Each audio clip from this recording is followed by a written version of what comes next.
একদিন আমার আপনার এরকম মৃত্যু হয়ে যাবে, রূহটা আমার দেহ থেকে বের হয়ে যাবে, মালাকুল মাউত নিয়ে যাবে।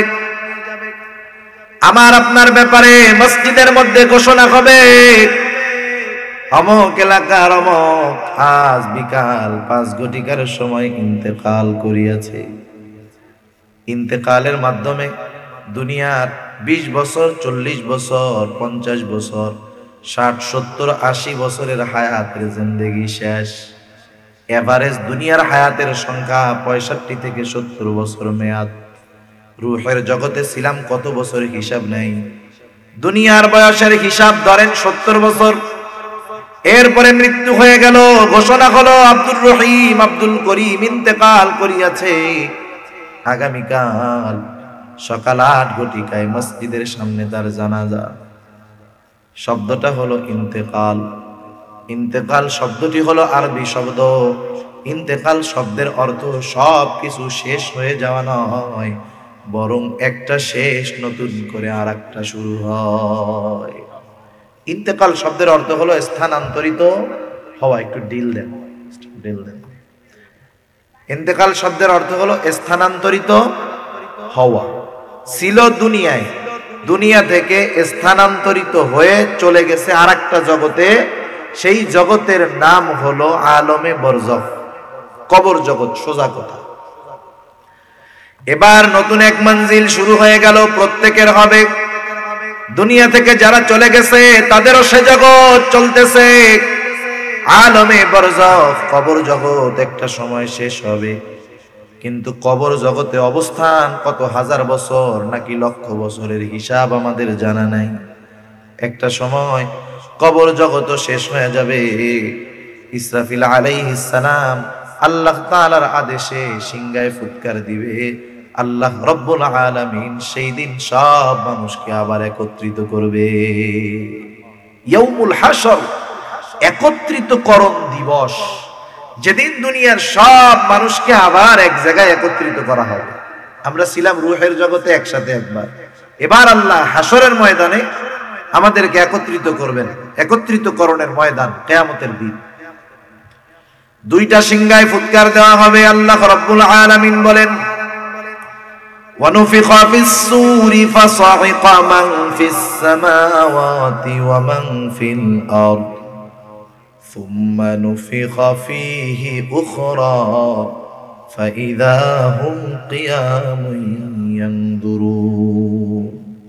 আল্লাহ রাব্বুল আলামিন বলেন, ثُمَّ نُفِخَ فِيهِ أُخْرَى فَإِذَا هُمْ قِيَامٌ يَنْظُرُونَ।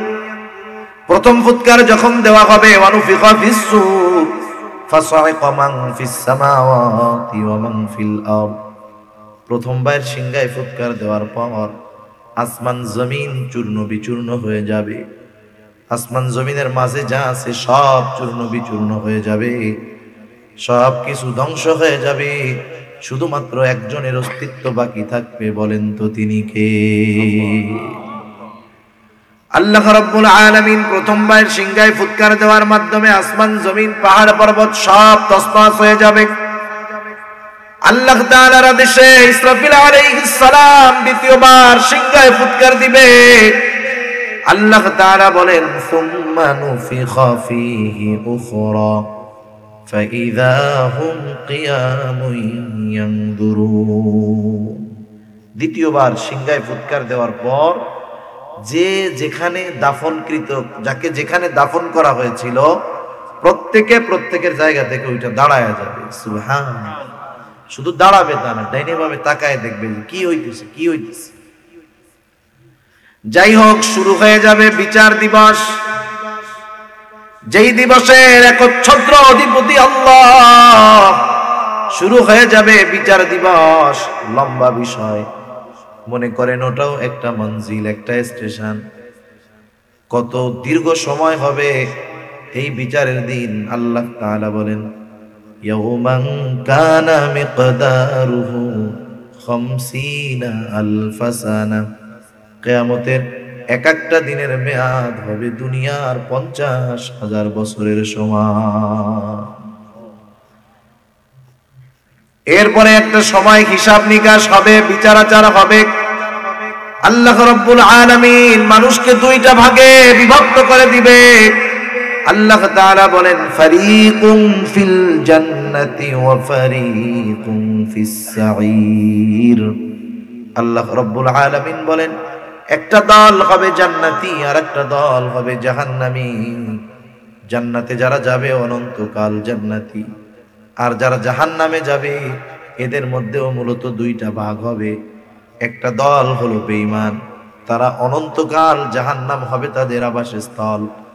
আর একটা দল ঈমান আছে, তবে দুনিয়ার মধ্যে আল্লাহ তাআলার নাফরমানি করেছে, ঈমান সহকারে মৃত্যুবরণ যদি করতে পারে, ওই নাফরমানি পাপের শাস্তির পর ঈমানের কারণে এরাও এক সময় জান্নাতে চলে যাবে। এইবার দুইটা দল, যারা জান্নাতি অনন্তকাল জান্নাতি, যারা জাহান্নামী তারা অনন্তকাল জাহান্নামী।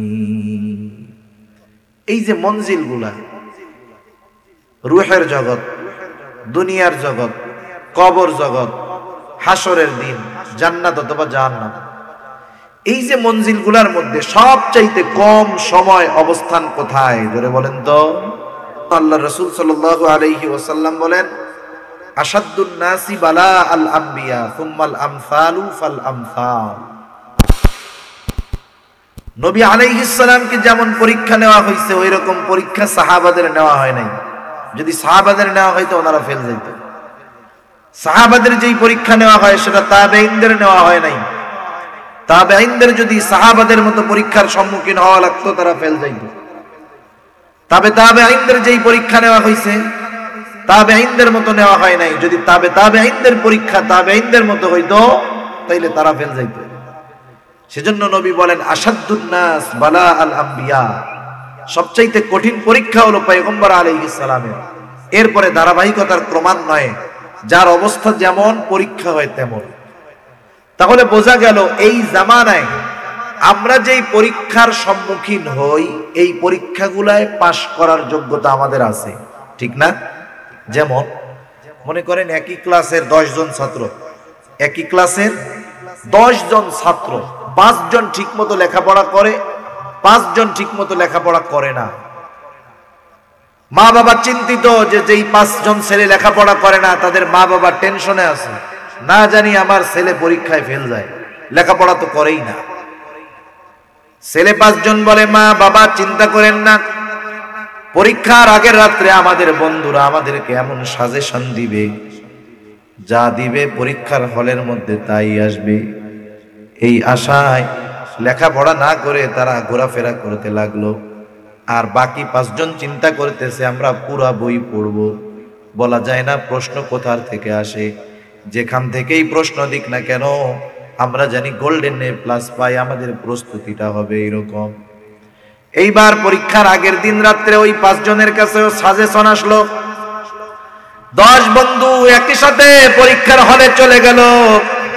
পরীক্ষার হলে যাওয়ার পর যখন তাদের সবাইকে প্রশ্ন দেওয়া হলো, দেখা গেল ওই যে 5 জন গতকাল রাত্রে বন্ধুদের কাছ থেকে যেই সাজেশন পেয়েছে ওই সাজেশনের আলোকে একটা প্রশ্ন তাদের কমন হয় নাই।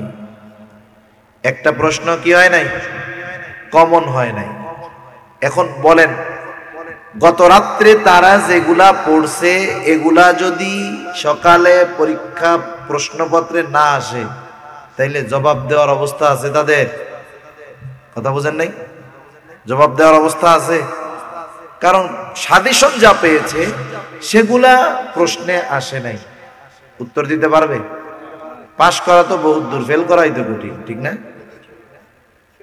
কিন্তু বাকি 5 জন যারা সারা বই পড়ছে, বলেন তো প্রশ্ন যেখান থেকেই দিক না কেন তারা পাশ করবে নাকি করবে না? এখন ওই যেই 5 জন লেখাপড়া করে নাই, ঘোরাফেরা করে বেড়াইছে, টোটো কোম্পানির ম্যানেজার, ওরা 5 জন যদি দাঁড়ায় বলে স্যার এই যে প্রশ্ন এটা আমরা মানি না, কারণ আমাদের একটাও কমন পড়ে নাই, এই পরীক্ষা মানি না, প্রশ্ন মানি না, আমরা পরীক্ষা দিব না, আমরা মানি না, আন্দোলন শুরু করে দেয়। আর স্যার বাকি 5 জনকে জিজ্ঞাসা করলো কি ব্যাপার, এই যে প্রশ্ন আসলো তোমরা কি জবাব দিতে পারবা? বাকি 5 জন বলে স্যার ইনশাআল্লাহ গোল্ডেন এ প্লাস। এখন বলেন এই 5 জন পারে, এই 5 জন পারে না, অথচ 10 জনই একই ক্লাসের স্টুডেন্ট। বলেন তো এই 5 জন যদি ফেল করে, এখন এই ফেল করার জন্য কেউ কি এই দাবি করতে পারবে যে তারা ফেল করার কারণ হলো তাদের প্রশ্ন কমন পড়ে নাই? এ দাবি করার সুযোগ আছে? সুযোগ কেন নাই? মানুষেরা বলবে ওরা 5 জন পারলো, তোমরা 5 জন কেন পারো নাই? তার মানে ওরা লেখাপড়া করছে, প্রস্তুতি নিয়েছে, তোমরা 5 জন প্রস্তুতি নাও নাই। এখানে দায়ী করার কোনো সুযোগ নাই। এই যে ইমানের পরীক্ষা আসে, সবাই কি পাশ করে? জোরে বলেন করে? সবাই পাশ করে না। যারা পাশ করে না তাদের এ কথা বলার সুযোগ নাই যে পরীক্ষা কঠিন হয়েছে, বরং দোষ তাদের, তারা এই পরীক্ষার জন্য কোনো প্রস্তুতি গ্রহণ করে নাই। ঠিক কিনা বলেন? এজন্য আল্লাহ রাব্বুল আলামিন যেই পরীক্ষা নেন এটা ছাত্রের অবস্থার আলোকে নেন, ইমানদারা এর ইমানের আলোকে আল্লাহ তাআলা পরীক্ষা নেন। কারো বিষয়টা এমন নয় যে পাশ করার যোগ্যতা নাই, অতিরিক্ত কঠিন পরীক্ষা আল্লাহ নেন, বিষয়টা এমন নয়। বরং যদি কেউ ফেল যায়, এই ফেল যাওয়ার জন্য আল্লাহ তাআলা দায়ী নয়, বরং যে ফেল যায় সেই নিজে বরং দায়ী হয়। আল্লাহ তাআলা কত মেহেরবান। এখন এই পরীক্ষাগুলো কিভাবে নিবেন? আল্লাহ তাআলা পরীক্ষা নিবেন এটা আগে জানায় দিয়েছেন, এটা আমাদের প্রতি ইহসান।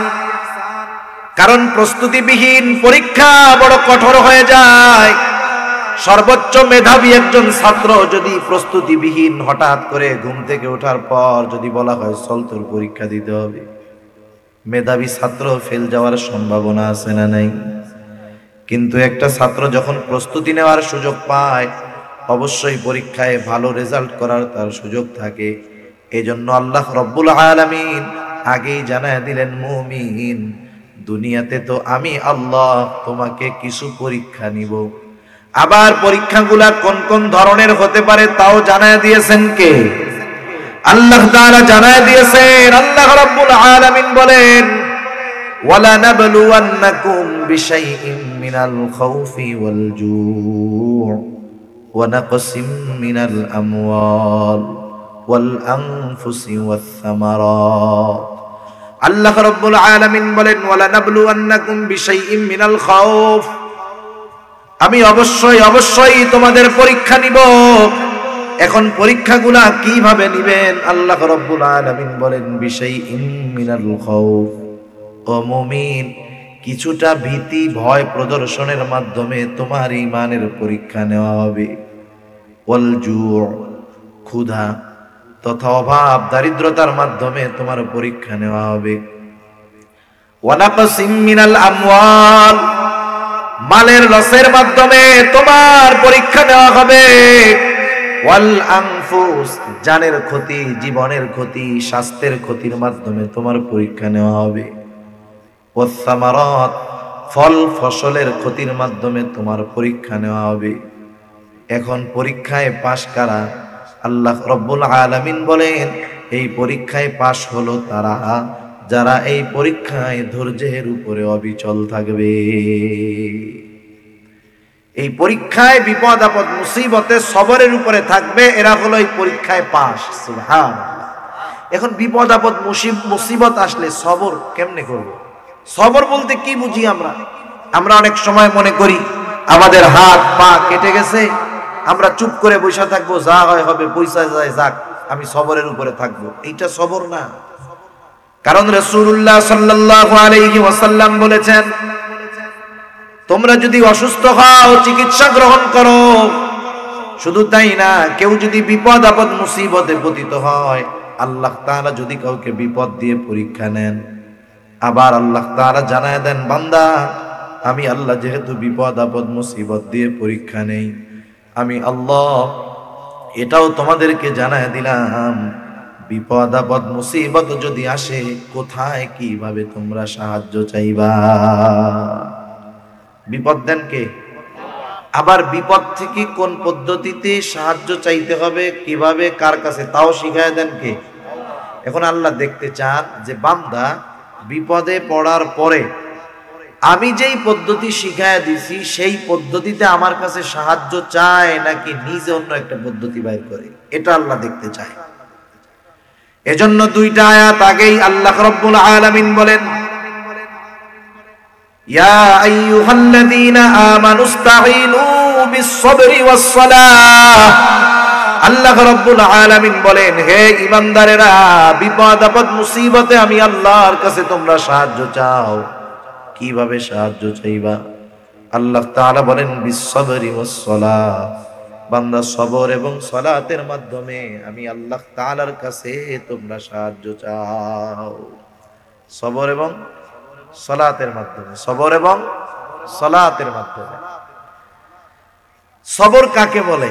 সহজ কথা, বিপদ আপদ মুসিবতে যদি কেউ পড়ে, বৈধ পন্থায় সেই বিপদ থেকে বাঁচার চেষ্টা করা সবরের বহির্ভূত নয়। একজন অসুস্থ হয়েছে, ডাক্তারের কাছে যাবে, সবরের বাইরে নয়। একজনের টাকার দরকার, আর এক আল্লাহর বান্দার কাছে টাকা ধার চাইতে গেছে, সবরের বাইরে নয়। কিন্তু সবরের বাইরে কখন হবে? যখন বিপদে পড়ছে আল্লাহরে ডাক না দিয়া আগে বাবারে ডাকে, আছে না নাই? সবরের বাইরে। বিপদে পড়ছে, টাকার দরকার, আর এক মুমিনের কাছে না গিয়ে চলে গেছে সুদখোরের কাছ থেকে সুদের টাকা আনতে, আছে না নাই? সবরের বাইরে চলে গেল। তাহলে বিপদ থেকে বাঁচার সকল প্রকার বৈধ প্রচেষ্টা করা সবরের বাইরে নয়। কিন্তু মনে রাখতে হবে, বিপদ থেকে বাঁচার জন্য যেই পদ্ধতি অবলম্বন করবে সেটার উপরে ভরসা রাখা যাবে না।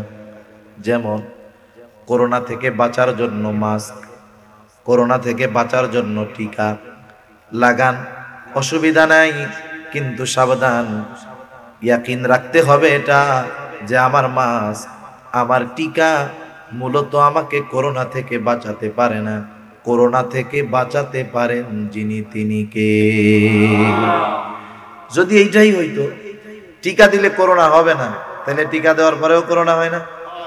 মাস্ক লাগায় কত সতর্ক, ৩-৪ পাত্তা মাস্ক লাগায়া রাস্তায় বের হয়, বাহিরে বের হয়, মানুষের সাথে হাতই মিলায় না, এরপরেও করোনা হয় কি হয় না? সেজন্য বৈধ পন্থায় চেষ্টা করা এবং ওই চেষ্টার উপরে ভরসা না করে ভরসা হবে আল্লাহ রাব্বুল আলামিনের উপর। যেমন মনে করেন একটা ছেলে গভীর রাতে হসপিটালের মধ্যে তাহাজ্জুদের নামাজ পড়তেছে, রাত 2টার সময় নামাজ পড়ে যুবক মানুষ। নামাজের পরে দীর্ঘ সময় আল্লাহ তাআলার কাছে রোনাজারি করলো, কান্নাকাটি করলো। পাশের থেকে একজন চাচা ওই যুবকটাকে বলে, হে যুবক, এখনকার যুবকরা ঠিকমতো জুমার নামাজই পড়ে না, তুমি তো তাহাজ্জুদ পড়লা, দোয়া করলা, কান্নাকাটি করলা, কারণ কি? যুবকটা বলে, চাচা, হসপিটালের অপারেশন থিয়েটারের মধ্যে আমার মায়ের অপারেশন চলতেছে। চাচা, আমি আল্লাহর কাছে দোয়া করেছি, আপনিও একটু দোয়া কইরেন যাতে করে আল্লাহ তাআলা আমার মায়ের অপারেশনটাকে সাকসেসফুল করে দেয়। এরকম দোয়া চাই না আমরা? দোয়া চাই, কতজনের জন্য দোয়া এরকম করি। কিন্তু বলেন, অপারেশন থিয়েটারের মধ্যে অপারেশন কে করে? জোরে বলেন, কে করে? অপারেশন করে ডাক্তার, কিন্তু দোয়া চাই কি? সাকসেসফুল জানি করে আল্লাহ।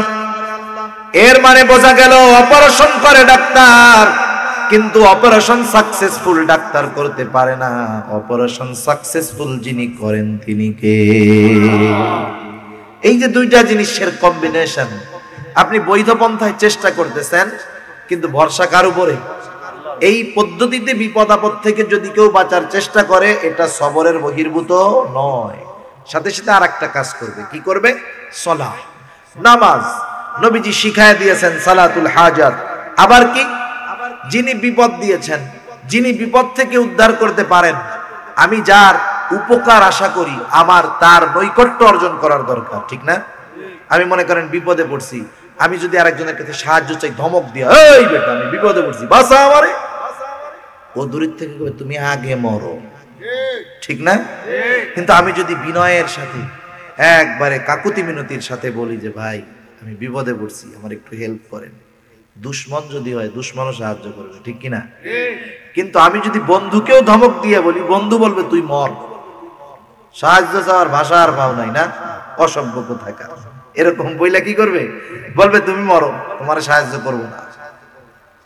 তাহলে বিপদ আপদ মুসিবতে সাহায্য চাইবো কার কাছে? যেহেতু আল্লাহ রাব্বুল আলামিনের কাছে সাহায্য চাইতে হবে, স্বাভাবিক যার কাছে আমরা সাহায্য চাই কাকুতি মিনতি করি, নরম সুরে বলি। আর আল্লাহ তাআলার কাছে সাহায্য চাওয়ার সময় বান্দা যখন সালাত অবলম্বন করবে, কারণ সালাত হলো এমন একটা ইবাদত যে ইবাদতের মধ্যে আছে চূড়ান্ত বিনয়, চূড়ান্ত কাকুতি মিনতি। শুধু তাই নয়, সালাতের মাধ্যমেই বান্দা আল্লাহ রাব্বুল আলামিনের সবচাইতে নিকটে পৌঁছায়া যায়। আল্লাহ তাআলা বলেন ওয়াসজুদ ওয়াকতারিব, সিজদা করো, নৈকট্য অর্জন করো। সুবহানাল্লাহ। এখন যেই মুমিন বিপদ আপদ মুসিবতে এই দুইটা জিনিস অবলম্বন করবে, সবর এবং সালাত, আল্লাহ তাআলা তার ব্যাপারে বলেন ও আমার মুমিন, বিপদ আপদ মুসিবতে এই দুইটা পদ্ধতি অবলম্বন যেই মুমিন তুমি করলা, তুমি এখন আর শুধু মুমিন নাই, আমি আল্লাহ তোমাকে প্রমোশন দিয়ে দিলাম, প্রমোশন দিয়ে দিলাম। এখন থেকে তুমি শুধু মুমিন নয়, তুমি হয়ে গেলা সবের মুমিন। শুধু মুমিন না, তুমি এখন কি মুমিন? সবের মুমিন। এটা একটা উপাধি। আর যেই মুমিন সবের মুমিন, তার ব্যাপারে আল্লাহ তাআলা বলেন ইন্নাল্লাহা মা'আস সাবিরিন, নিশ্চয় আল্লাহ রাব্বুল আলামিন ধৈর্যশীলদের সাথে রয়েছে। ওই কথাই আল্লাহ তাআলা বলেন ও বান্দা, আমি অবশ্যই অবশ্যই তোমাদের পরীক্ষা নিব ভয়ের মাধ্যমে, অভাব দারিদ্রতা তথা ক্ষুধার মাধ্যমে, মালের ক্ষতির মাধ্যমে, জানের ক্ষতির মাধ্যমে, ফল ফসলের ক্ষতির মাধ্যমে। যেই ব্যক্তি, যেই মুমিন এই পরীক্ষায় সবর এবং সালাতের মাধ্যমে আমি আল্লাহর কাছে সাহায্য চাওয়ার মাধ্যমে সবের উপাধি লাভ করবে। হাবিব বাশশিরিস সাবিরিন, ওই ধৈর্যশীল সবের মুমিনকে আপনি সুসংবাদ জানায় দেন, তথা আপনি জান্নাতের সুসংবাদ জানায় দেন। সবের মুমিনের কিসের সুসংবাদ? জোরে বলেন, কিসের সুসংবাদ? আপনাদের ঘুম আসতেছে না? অনেক রাত হয়ে গেছে, 11:30 বাজে, বুঝতেছি। জান্নাতের সুসংবাদ। প্রত্যেকটা জিনিসের প্রাথমিক কিছু আলামত আছে। যেমন একজন পিচ্ছিল রাস্তায়, কাদাযুক্ত রাস্তায় পড়ে গেল, মানুষ পড়ে যাওয়ার পর অবশ্যই অবশ্যই মুখ দিয়ে সে কিছু শব্দ উচ্চারণ করে, ঠিক নাকি না? কেউ বলে ওরে মা, কেউ বলে ওরে বাবা, কেউ বলে গেছি রে, কেউ বলে ইয়া আলী, কেউ বলে ইয়া গাউসে পাক, কেউ বলে ইয়া বাবা মাইজ ভান্ডারী, আছে না নাই? আবার কেউ কেউ বলে ও আল্লাহ। বিপদ আপদ মুসিবতে সবার মুখ দিয়ে আল্লাহ শব্দ উচ্চারিত হয় না। স্বাভাবিক মানুষের খাসলাত হলো, মানুষের অভ্যাস হলো, মানুষ যখন বিপদ আপদ মুসিবতে পড়ে, চরম বিপদে পড়ে, সর্বপ্রথম তার কথাই তার জবানের মধ্যে আসে যে মানুষটা যাকে সবচাইতে বেশি আপন মনে করে, বিপদ আপদ মুসিবতে পড়লে তার নামটা, তার কথাটাই তার জবানে আগে আসে।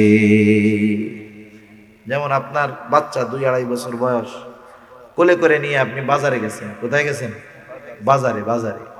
বাজারে যাওয়ার পর আপনার ছেলে আপনার কোলে কান্না শুরু করে দিয়েছে। বলেন তো, কান্না শুরু করার পর সর্বপ্রথম কারে ডাকবে? মাকে ডাকবে। আপনার সন্তান আপনার কোলে কান্না করতেছে, ডাকতেছে কাকে? মাকে। কারণ বাচ্চা ওই মুহূর্ত পর্যন্ত এটা চিন্তা করে, এটা বুঝে যে তার সবচাইতে নিকটের মহব্বতের যে সে হলো মা। এই কারণে মার কোলে যখন কান্না করে, বাপরে ডাকে, কারে ডাকে? মারই ডাকে। সুবহানাল্লাহ। আল্লাহ রাব্বুল আলামিন সেই কথাই বলেন। সবের মুমিন কারা? আর একটু পরিচয় আল্লাহ তাআলা দেন। বাশশিরিস সাবিরিন, সুসংবাদ দেন ধৈর্য ধারণকারীদের। কোন ধৈর্য ধারণকারীদের দিবেন? আল্লাহ বলেন আল্লাযীনা ইযা আসাবাতহুম মুসিবা ক্বালু ইন্না লিল্লাহি ওয়া ইন্না ইলাইহি রাজিউন। আল্লাহ রাব্বুল আলামিন বলেন আল্লাযীনা ইযা আসাবাতহুম মুসিবা, তাদের উপরে যখন কোনো বিপদ আপদ মুসিবত পতিত হয়, ওই মানুষগুলা তখন অন্য কারো উপরে ভরসা করে না, তারা প্রথমেই বলে ইন্না লিল্লাহ, নিশ্চয় আমরা আল্লাহর জন্যই, ওয়া ইন্না ইলাইহি রাজিউন, নিশ্চয় আমরা তার কাছে আবার ফিরে যাব। কত গুরুত্বপূর্ণ একটি দোয়া, শুধু তাই নয়, রাসূল আকরাম সাল্লাল্লাহু আলাইহি ওয়াসাল্লাম এই আয়াতের আলোকে আরো একটা দোয়া আমাদেরকে শিখায়া দিয়েছেন। একটা ঘটনা বলবো, এরপরে আলোচনা আমি শেষের দিকে চলে যাব। রাসূল আকরাম সাল্লাল্লাহু আলাইহি ওয়াসাল্লামের একজন সহধর্মিণী, ওনার নাম হলো উম্মে সালামা রাদিয়াল্লাহু তাআলা আনহা। রাসূল আকরাম সাল্লাল্লাহু আলাইহি ওয়াসাল্লামের সাথে বিবাহ হওয়ার পূর্বে ওনার স্বামীর নাম ছিল আবু সালামা। আবু সালামার সাথে উম্মে সালামা রাদিয়াল্লাহু তাআলা আনহার সংসার জীবন ভালোভাবে অতিবাহিত হচ্ছে। তিনি বলেন, আমার স্বামী আবু সালামা ছিলেন মদিনায় হিজরতকারীদের মধ্যে প্রথম সারির একজন। তার সাথে আমার বিবাহ হলো, সংসার জিন্দেগি খুব ভালোভাবে চলতেছে। আমাদেরকে আল্লাহ তাআলা দুইটা সন্তানও দান করলেন। কাছের আত্মীয় স্বজন কারো সাথে আমাদের পরিচয় নাই, দেখাবার্তা নাই, কিছু সম্পর্ক নাই। স্বামী স্ত্রী দুই সন্তান নিয়ে সুন্দরভাবে জিন্দেগি চলে। আমার স্বামী প্রতিদিন সকাল বেলায় জীবিকা অর্জনের জন্য বের হয়ে যায়, আবার রাসূলুল্লাহ সাল্লাল্লাহু আলাইহি ওয়াসাল্লামের দরবারেও কিছু সময় দিয়ে এরপরে তিনি বাড়িতে ফিরেন। প্রতিদিন বাড়িতে ফেরার পর তিনি বিশ্বনবীর দরবার থেকে যা কিছু শিখে আসেন, বাড়িতে আসার পর আমাকে তিনি সেগুলা আবার শিখায়া দেয়। যা শিখে আসে আমারে বাড়ি এসে শিখায়া দেয়। প্রতিদিনকার ন্যায় উনি একদিন আসছেন ঘরে। সেই দিন আমি দেখতে পেলাম আবু সালামার চেহারাটা বড় হাস্য উজ্জ্বল। আমি জিজ্ঞাসা করলাম, ও আবু সালামা, আজকে আপনার চেহারাটা এত হাস্য উজ্জ্বল দেখা যায় কেন? কারণটা কি একটু বলেন? আবু সালামা বলে, ও উম্মে সালামা, আজকে রাসূলুল্লাহ সাল্লাল্লাহু আলাইহি ওয়াসাল্লাম আমাদেরকে গুরুত্বপূর্ণ একটা আমল শিখায়া দিয়েছেন।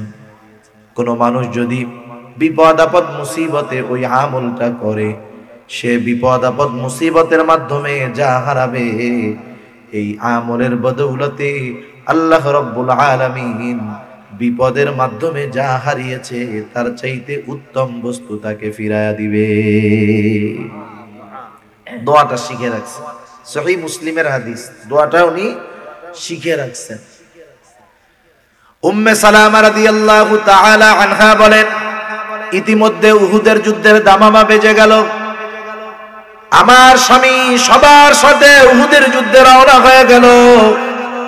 ওই সময় আল্লাহ তাআলা আমার গর্ভে, আমার পেটে আরো একটা সন্তান দিলেন। দুইটা সন্তান দুনিয়ায় আর একটা সন্তান পেটে। সবার সাথে আবু সালামা যুদ্ধের ময়দানে গেল। দুইটা বর্ণনা, এক বর্ণনায় আসছে আবু সালামা অত্যন্ত প্রচন্ড রকমের আহত হলেন। দ্বিতীয় বর্ণনা, উহুদের যুদ্ধে তিনি শাহাদাত বরণ করলেন। আবু সালামা আহত অথবা জিহাদের ময়দানে শাহাদাত বরণ করেছে। উম্মে সালামা রাদিয়াল্লাহু তাআলা আনহা বলেন, আমি প্রতিদিনকার ন্যায় আমার ঘরের কাজগুলা করতেছিলাম। আমার ঘরের কাজে ব্যস্ত আমি। হঠাৎ করে একজন লোক দৌড় দিয়ে আসলো, আমার কাছে এসে খবর দেয়, বলে, ও উম্মে সালামা, তোমার স্বামী আবু সালামা আর দুনিয়াতে নাই। দুইটা সন্তান দুনিয়ায় আছে পেটে, আত্মীয় স্বজন শ্বশুর শাশুড়ির সাথে নাই সম্পর্ক, স্বামী স্ত্রীর সংসার আর সন্তান নিয়ে সংসার। এইরকম অবস্থায় এরকম যদি কারো খবর আসে যে স্বামী মারা গেছে, বলেন তো কি হবে? আমাদের দেশের মা বোনরা কি করবে? আগে আল্লাহরে বলবে, আল্লাহ তুমি কি আর কারো দেখো নাই? আল্লাহরে দোষ দেওয়া শুরু করবে। এরপরে চিৎকার শুরু করবে, লোকজন জড়ো বানায় ফেলবে, বলবে, আল্লাহ তুমি কি করলা? এই এতিম বাচ্চা দুইটার দিকে তোমার কি একটু নজর যায় নাই? হায় আল্লাহ তুমি কি করলা? পেটের সন্তানটার কি হবে? কেমনে মানুষ বানাবো? এই চিন্তায় সে শেষ। আল্লাহ তাআলাকে অভিযোগ দিতে থাকবে। কিন্তু উম্মে সালামা রাদিয়াল্লাহু তাআলা আনহা কি করলেন? উম্মাহাতুল মুমিনিন যারা, এরা হলো তামাম দুনিয়ার নারীদের জন্য আদর্শ। আজকে সমাজে অশ্লীলতা, বেহায়াপনা নারীদের মাধ্যমে যা ছড়ায় বন্ধ হয়ে যাবে ওরা যদি উম্মাহাতুল মুমিনিনদেরকে তাদের আদর্শ বানায় নেয়। ঠিক কিনা বলেন? উম্মে সালামা রাদিয়াল্লাহু তাআলা আনহা কি করলেন? খবরটা আসার সাথে সাথে তিনি চিৎকার দেন নাই, আল্লাহকে দোষারোপ করেন নাই। সাথে সাথে ওনার মনে পড়ে গেছে বিপদ আপদ মুসিবতে পড়লে কোন দোয়া পড়তে হবে। কারণ এই মুহূর্তে স্বামীর মৃত্যুর সংবাদ উম্মে সালামার জন্য ছিল সবচেয়ে বড় মুসিবতের ব্যাপার। এইবার উনি ওই দোয়াটা পড়লেন। এমন একটা দোয়া, সাধারণত আমরা দোয়া শুধুমাত্র কোরআন থেকে শিখি, কিছু দোয়া শুধুমাত্র হাদিস থেকে শিখি, কিন্তু এই দোয়াটা হলো এমন একটা দোয়া যেই দোয়ার প্রথম অংশ শিখাইয়া দিয়েছেন আল্লাহ, দ্বিতীয় অংশ শিখিয়ে দিয়েছেন মুহাম্মাদুর রাসূলুল্লাহ। দোয়াটা হলো আবু সালামার কাছ থেকে যেটা শিখেছে উম্মে সালামা। সংবাদটা পাওয়ার সাথে সাথে তিনি পড়লেন, ইন্না লিল্লাহি ওয়া ইন্না ইলাইহি রাজিউন, আল্লাহুম্মা আজুরনি ফি মুসিবাতি ওয়া আখলিফনি খায়রাম মিনহা। দোয়ার অর্থ হলো আল্লাহুম্মা আজুরনি ফি মুসিবাতি, আয় আল্লাহ আমি যেই বিপদে পড়েছি এই বিপদের উজরাত প্রতিদান আমারে দেন, এই বিপদ থেকে আমাকে উদ্ধার করেন। শুধু উদ্ধার প্রতিদান দিবেন তা নয়, ওয়া আখলিফলি খায়রাম মিনহা, এই বিপদের মাধ্যমে আমি যা হারিয়েছি তার চাইতে উত্তমটা আপনি আমাকে দিয়ে দেন। নবীজি বলেন যে বিপদ আপদ মুসিবতে এই আমল করবে, আল্লাহ তাআলা মুসিবতের মাধ্যমে সে যা হারাবে তার চাইতে উত্তমটা আল্লাহ তাআলা তাকে দিবে। সুবহানাল্লাহ। তবে শর্ত কি? শর্ত হলো আল্লাহ নবী আর হাদিসের মধ্যে বলেন সবর হলো বিপদের প্রথমে। সবর কখন? বিপদের প্রথমে। কিন্তু আমরা সবর করি কখন? যখন নিজে চেষ্টা করি আর না পারি। হাজারো চেষ্টা করেছি, এখন যখন পারি না, আল্লাহ তুমি যা করো তাই হবে। এই অভ্যাস না আমাদের? একজন বাজারে যাইতেছে, 1000 টাকার নোট পকেটে নিয়ে রাস্তার মধ্যে পড়ে গেছে। সবার কাছে তো 1000 টাকা কম দামি না, অনেকের কাছে অনেক দামি, ঠিক না? এখন 1000 টাকা পড়ে গেছে, 10-15 বার রাউন্ড দিয়ে টাকাটা পায় না, না পায় কয় কি আল্লাহ এটা সদকা করে দিলাম। আরে শুনেন, এরপরে পেছন দিক দিয়ে একটা ছেলে কইছে, আচ্ছা কি হয়েছে আপনার, খুব পেরেশান দেখা যায়, কি হয়েছে বলেন তো? আমার 1000 টাকা হারায় গেছে। ছেলেটাকে এই যে 1000 টাকা চাচা, এবার বলেন তো, একটু আগে চাচা সদকা করছে, এখন যদি এই লোকের 1000 ফেরত দেয়, বলেন তো নেবে কি নেবে না? এটাকে সদকা করলো কেন? তাইলে দেখেন আমাদের সবর, আমাদের নিয়ত এই অবস্থা। নবীজি বলেন বিপদের প্রথমে হবে সবর। আর আমরা সবর করি কখন? যখন আর পারি না, টাকার দিক দিয়ে শেষ, জানের দিক দিয়ে শেষ, এরপরে বলে আল্লাহ আপনি যা করেন তাই। কিন্তু বিপদ আপদ মুসিবতে আমি প্রচেষ্টা করব মানা নাই, কিন্তু আমার প্রথম ভরসা, প্রথম সবর ওই অবস্থাতে, প্রাথমিক অবস্থায় মুসিবতের সাথে সাথে আমার করতে হবে। উম্মে সালামা রাদিয়াল্লাহু তাআলা আনহা দোয়া পড়লেন। স্বামীর কাফন দাফন হয়ে গেল, উম্মে সালামা রাদিয়াল্লাহু তাআলা আনহার গর্ভের সন্তানটা দুনিয়াতে চলে আসলেন। এবার বিভিন্ন দিক থেকে ওনার কাছে বিবাহের প্রস্তাব আসে। উনি অত্যন্ত সুন্দরী একজন মহিলা ছিলেন। বিভিন্ন জায়গা থেকে বিবাহের প্রস্তাব আসে, তিনি ফিরায়া দেন। অথচ 3টা সন্তান নিয়ে তিনি কষ্টের মধ্যে দিন যাপন করতেছে। তিনি বলেন প্রস্তাবগুলা ফিরায়া দেওয়ার কারণ হলো যারা প্রস্তাব দিচ্ছিল তাদের কাউকে আমার কাছে স্বামী হিসাবে আবু সালামার চাইতে উত্তম মনে হয় নাই। কিন্তু আমি আল্লাহর কাছে কি বলছি, আল্লাহ যেটা হারাইছি ওর চাইতে কি দিতে হবে? উত্তমটা দিতে হবে। আমার দোয়া আমার দিল বলে আল্লাহ কবুল করছে, কিন্তু এখনো আমার দিল বলে না যারা প্রস্তাব নিয়ে আসে তারা আবু সালামার চাইতে উত্তম হবে। আমি তো আবু সালামার চাইতে উত্তমটা প্রার্থনা করেছি। আর আমি শুধু চিন্তা করতাম কে হবে সেই ব্যক্তি যে আমার স্বামী হবে আর আবু সালামার চাইতে উত্তম হবে। আমি কাউরে খুঁজে পেতাম।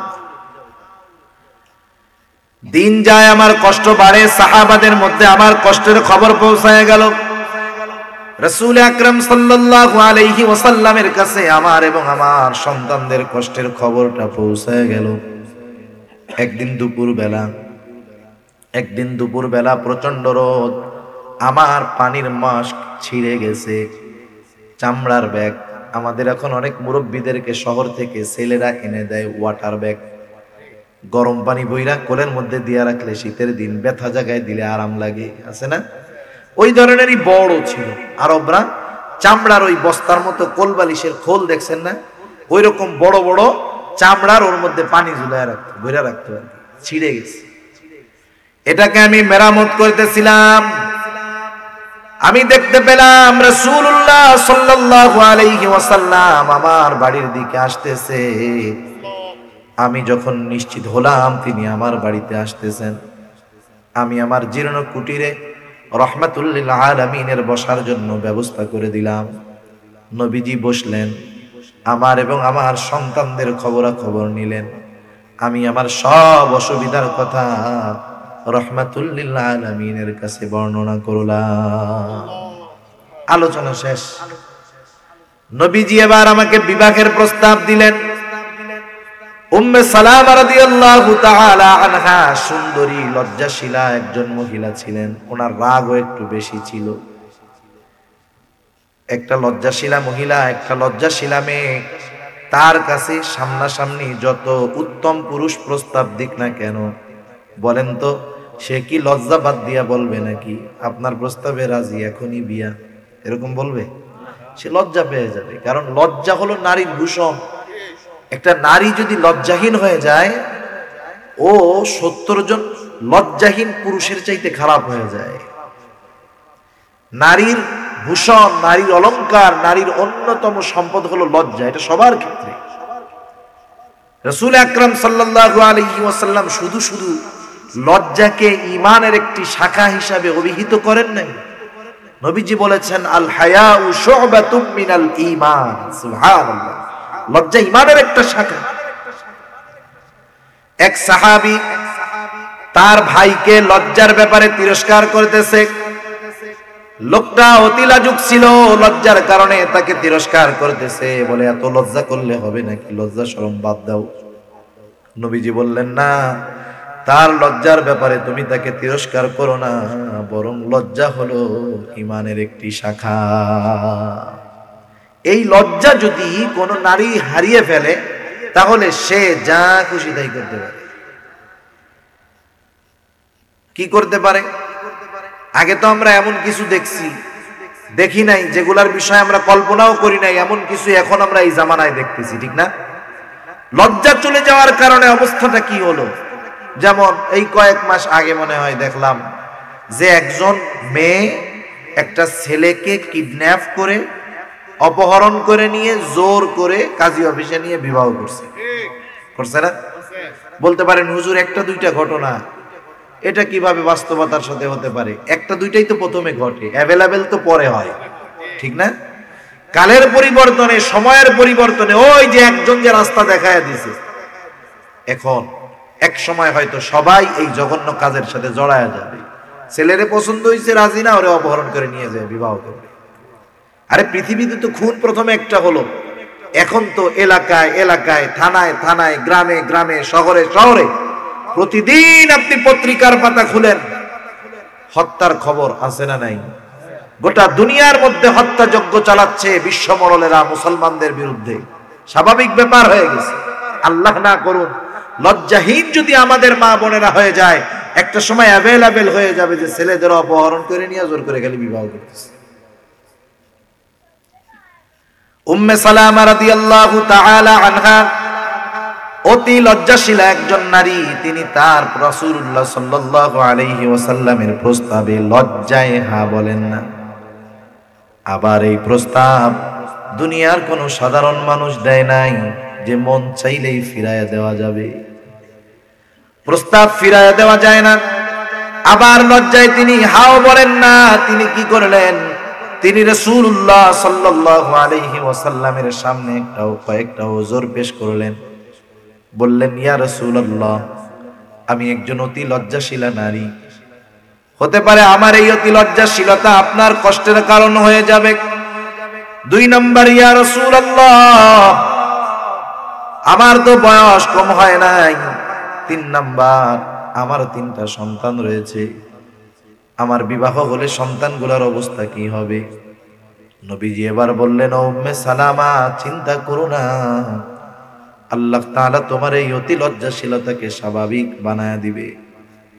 তুমি বয়সের কথা চিন্তা করতেছো, আমার বয়স 55 বছর। ও উম্মে সালামা, বয়সের ব্যাপারে তুমি চিন্তা করো না। 3 নাম্বার, তুমি তোমার সন্তানদের ব্যাপারে চিন্তা করো না। তোমার এই 3 সন্তান কেমন যেন আমারও সন্তান। বিবাহ হয়ে গেল। নবীজি প্রস্তাব দিয়েছেন বিবাহের। চিন্তা করছেন? নবীজি বিবাহের প্রস্তাব দিয়েছেন উম্মে সালামা রাদিয়াল্লাহু তাআলা আনহাকে। বলেন তো, নবী যে বিবাহের প্রস্তাব দিলেন নিজের ইচ্ছায় নাকি আরশে আজিমের মালিকের ইচ্ছায়? মনে রাখবেন, আল্লাহর রাসূল আয়েশা সিদ্দিকা রাদিয়াল্লাহু তাআলা আনহা থেকে নিয়ে যতগুলা বিবাহ করেছেন, কোনোটাই নিজের একক সিদ্ধান্তে নয়, বরং প্রত্যেকটা সিদ্ধান্ত আল্লাহ তাআলার তরফ থেকে এসেছে। বিবাহ হয়ে গেল। উম্মে সালামা রাদিয়াল্লাহু তাআলা আনহা বলেন, আমার প্রথম স্বামী আবু সালামার মৃত্যুর সংবাদের পরে যখন আমি এই দোয়াটা পড়লাম, আমার দিল সাক্ষ্য দিচ্ছিল আমার দোয়া কবুল হয়ে গেছে। আমার দিল বলতেছিল, আমার স্বামী আবু সালামার চাইতে উত্তম স্বামী আল্লাহ তাআলা আমাকে দান করবে। কিন্তু আমার স্বামী যে রাহমাতুল লিল আলামিন হবে, এটা আমি কল্পনাও করি নাই। কিন্তু আল্লাহ তাআলা আমার দোয়াটা কবুল করেছে। আমি স্বামী আবু সালামাকে হারিয়েছি, কিন্তু আল্লাহ তাআলা আমার দোয়া কবুল করে আমাকে এমন একজন স্বামী দিয়েছে যার মতো উত্তম আখলাকওয়ালা মানুষ আসমানের নিচে জমিনের উপরে আর একটাও না। তাহলে দেখেন, বিপদ আপদ মুসিবতে পড়লে আমরা আমলটা করব, করা যাবে না? বিপদ আপদ মুসিবতে পড়লে সহিহ মুসলিমের 2011-12 দুইটা হাদিসের মধ্যে আসছে, নবীজি বলেন, যখন কোন মুসলমান বিপদ আপদ মুসিবতে পড়বে, সে প্রথমে বলবে ইন্না লিল্লাহি ওয়া ইন্না ইলাইহি রাজিউন। এরপরে বলবে আল্লাহুম্মা আজুরনি ফি মুসিবাতি ওয়া আখলিফনি খায়রাম মিনহা। এই দোয়াটা বিপদ আপদ মুসিবতে যে পাঠ করবে, মুসিবতের মাধ্যমে সে যা হারিয়েছে, অবশ্যই আল্লাহ রাব্বুল আলামিন ওই হারানো জিনিসের চাইতে উত্তম জিনিস আল্লাহ তাআলা তাকে দিয়ে দিবে। সেজন্য মুমিনের খাসলাত কি? আল্লাহ তাআলা বলেন, বিপদ আপদ মুসিবতে পড়লেই কি বলে? ইন্না লিল্লাহ। কি বলে? ইন্না লিল্লাহ। আমরা অনেকে জানি না, আমরা মনে করি ইন্না লিল্লাহ মনে হয় শুধু মানুষ মরার দোয়া, মানুষ মরলেই পড়তে হয়। বিষয়টা এমন নয়। মুমিন ব্যক্তি সব ছোটখাটো বিপদে ইন্না লিল্লাহ বলবে। একটু ধাক্কা খেয়ে পড়ে যেতে গেছে, ইন্না লিল্লাহ বলবে। টাকা হারায় গেছে, ইন্না লিল্লাহ বলবে। জুতা হারায় গেছে, ইন্না লিল্লাহ বলবে। সব জায়গায় কি বলবে? বিপদ আপদ মুসিবতে ইন্না লিল্লাহ বলবে। এটা মুমিনের খাসলাত। এর দ্বারা কি প্রমাণ হবে? ওই যে সন্তান যখন কান্নার সাথে সাথে মারে ডাক দেয়, প্রমাণ হয় যে সন্তান সবচাইতে মহব্বত করে মাকে। আর মুমিন বান্দার জবানে যখন প্রত্যেকটা মুসিবতে ইন্না লিল্লাহ বের হবে, তখন বোঝা যাবে যে বিপদের সাথে সাথে সর্বপ্রথম মুমিন বান্দার মনে পড়ে কাকে? আল্লাহ তাআলাকে। অভ্যাস করতে হবে এগুলো আমাদের। এক চাচা মসজিদে নতুন জুতা ধুইয়া ঢুকছে, বাইরে হয়ে দেখে জুতা নাই। চাচা বলে ইন্না লিল্লাহ। পাশের থেকে একজন আইসা চাচার কানের সাথে মুখ লাগায় বলে, চাচা মরলো কে? চাচা বলে, দূর বেটা, আমার জুতা হারায় গেছে। আপনি না ইন্না লিল্লাহ কইলেন? চাচা বলে, বেটা, জুতা হারাইলেও ইন্না লিল্লাহ কইতে হয়। এইবার ছেলেটা মনে করছে জুতা হারানোর দোয়াও মনে হয় ইন্না লিল্লাহ। আমাদের অবস্থা হয়ে গেছে এরকম, আমরা মনে করি মানুষ মরলেই মনে হয় ইন্না লিল্লাহ বলতে হয়। না না, একটু কাটার খোঁচা লাগছে, একটু ব্যথা লাগছে, কারো কথায় অন্তরে ব্যথা লেগেছে, মুমিন সর্বদা বলবে ইন্না লিল্লাহ। এই অভ্যাস যদি হয়ে যায় তার জন্য কেমন খবর, তার জন্য একটা সার্টিফিকেট, একটা সনদপত্র দিয়েছে আল্লাহ। আল্লাহ তাআলা এরপরে বলেন, যেই মুমিন বিপদ আপদ মুসিবতে ইন্না লিল্লাহি ওয়া ইন্না ইলাইহি রাজিউন বলে, সে কেমন মুমিন? আল্লাহ তাআলা বলেন, উলাইকা আলাইহিম সালাওয়াতুম মির রাব্বিহিম ওয়া রাহমাহ। আল্লাহ তাআলা বলেন, এই সবের মুমিন যারা, তাদের উপরে তাদের রবের পক্ষ থেকে রয়েছে বিশেষ অনুগ্রহ আর রহমত। সবের মুমিনের উপরে আল্লাহ তাআলার বিশেষ অনুগ্রহ আর দয়া আছে। যার উপরে আল্লাহ তাআলার অনুগ্রহ আছে, দয়া আছে, তার কোনো টেনশন আছে? টেনশন নাই। দুনিয়াতে সবচাইতে বড় চাওয়া আল্লাহর কাছে কি জানেন? সবচাইতে মূল্যবান চাওয়া হলো ইহদিনাস সিরাতাল মুস্তাকিম। এটা হলো আসমানের নিচে জমিনের উপরে সবচাইতে গুরুত্বপূর্ণ এবং বড় দোয়া আল্লাহ শিখিয়ে দিয়েছে। শুধু তাই না, সর্বোত্তম ইবাদতের মধ্যে আল্লাহ তাআলা এই দোয়াটা রাইখা দিয়েছে। সুবহানাল্লাহ। আমরা আল্লাহর কাছে কি চাই? আল্লাহকে বলি ইহদিনাস সিরাতাল মুস্তাকিম, সিরাতে মুস্তাকিমে আপনি আমাদেরকে পরিচালিত করেন, সিরাতে মুস্তাকিমের হেদায়েত দেন, পথ দেখায়া দেন। আল্লাহ রাব্বুল আলামিন বলেন, যেই মুমিন সাবের মুমিন, ওই মুমিনের উপরে আমি আল্লাহ রাব্বুল আলামিনের বিশেষ অনুগ্রহ আর রহমত থাকার কারণে উলাইকা হুমুল মুহতাদুন, তারা হলো সৎপথ প্রাপ্ত মুমিন। মানে যেই মুমিনেরা সিরাতে মুস্তাকিমের উপরে অটল আছে, এই মুমিন যারা, তারা হলো সবের মুমিন। আল্লাহ তাআলা বলেন, যারা বিপদ আপদ মুসিবতে আমি আল্লাহর কাছে সাহায্য চাই, ইন্না লিল্লাহি ওয়া ইন্না ইলাইহি রাজিউন পড়ে, তাদের উপরে আমি রবের অনুগ্রহ আছে, দয়া আছে। আমার অনুগ্রহ আর দয়ার কল্যাণে, দয়ার বদৌলতে তারা সৎপথের উপরে আছে। সুবহানাল্লাহ।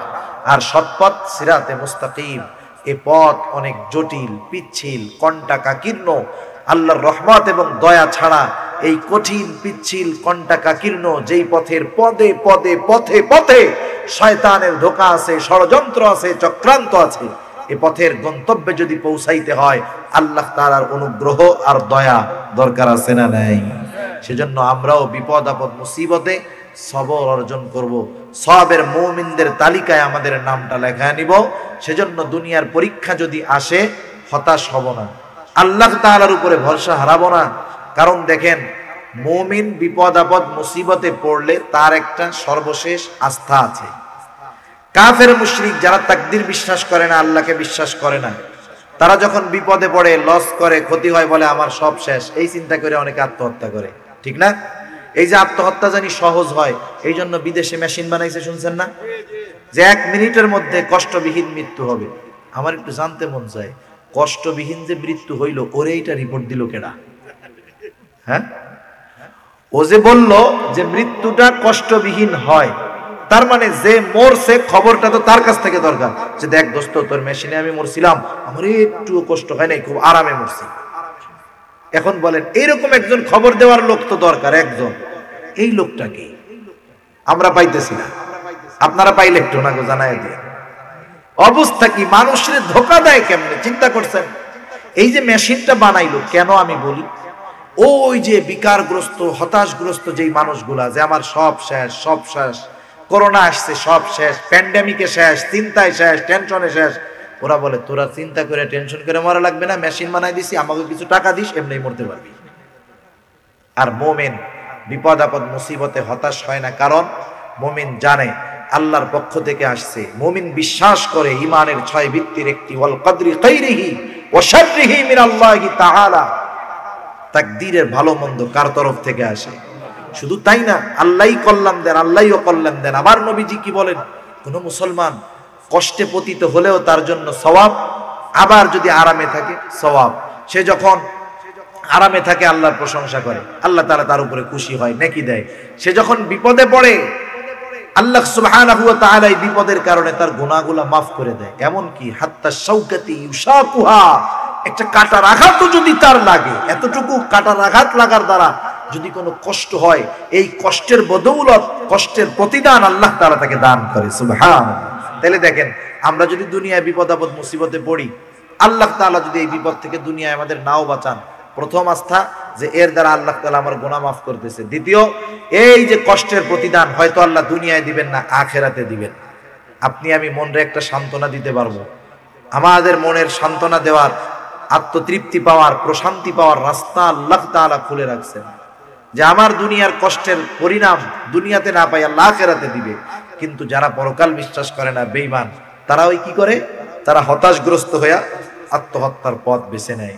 সেজন্য আমরা সওয়াবের মুমিন হওয়ার চেষ্টা করব। যদি সওয়াবের মুমিন হতে পারি, ওই যে জানের ক্ষতি, মালের ক্ষতি, ফসলের ক্ষতি যখনই আসবে, সাময়িক কষ্ট লাগলেও আমি অন্তরে বুঝ দিতে পারবো আমার এই বিপদের মধ্যে অবশ্যই আল্লাহ কল্যাণ রাখছে।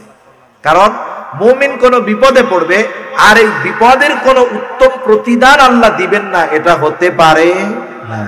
সেজন্য আমাদের সান্ত্বনা আছে, আমরা সওয়াবের মুমিন হব, বিপদ আপদ মুসিবতে হতাশ হব না। আল্লাহ পরীক্ষা দিবেন, পরীক্ষায় পাশ করার জন্য প্রস্তুতি নিব, কিন্তু আল্লাহর কাছে সবর চাইবো না, বলবো না যে আল্লাহ আমাদেরকে ধৈর্য দেন, ধৈর্য দেন। আল্লাহ নবী নিষেধ করছেন, বরং বিপদ আপদ মুসিবত থেকে নিষ্কৃতি পাওয়ার দোয়া আল্লাহর কাছে করব। আর আল্লাহ তাআলা যদি বিপদ দিয়ে দেন, তখন আল্লাহর কাছে মাপ চাইবো, যে আল্লাহ আমার জন্য এটা কষ্টকর, আপনি আমার থেকে এটারে দূর করে দেন। আয় আল্লাহ, এটা আমার জন্য কষ্টের কারণ, আপনি আমাকে এটা থেকে হেফাজত করেন। কোনো সময় এমনটা বলবো না যে আমারে আল্লাহ আপনি বিপদে ধৈর্য ধরার তৌফিক দেন, এটা বলবো না। আমার উপরে বিপদ যদি চলেই আসে, আমি তখন ধৈর্য ধরবো আর আল্লাহ তাআলার কাছে পানাহ চাইবো। কথা বুঝে আসছে না? আল্লাহ রাব্বুল আলামিন আমাদের সবাইকে সওয়াবের মুমিন হয়ে আল্লাহ তাআলার পক্ষ থেকে সৎ পদপ্রাপ্তদের সার্টিফিকেট নিয়ে দুনিয়া থেকে বিদায় নেওয়ার তৌফিক আল্লাহ দান করুক। সবাই বলি আমিন। ওয়া আখিরু দাওয়ানা আনিল হামদুলিল্লাহি রাব্বিল আলামিন।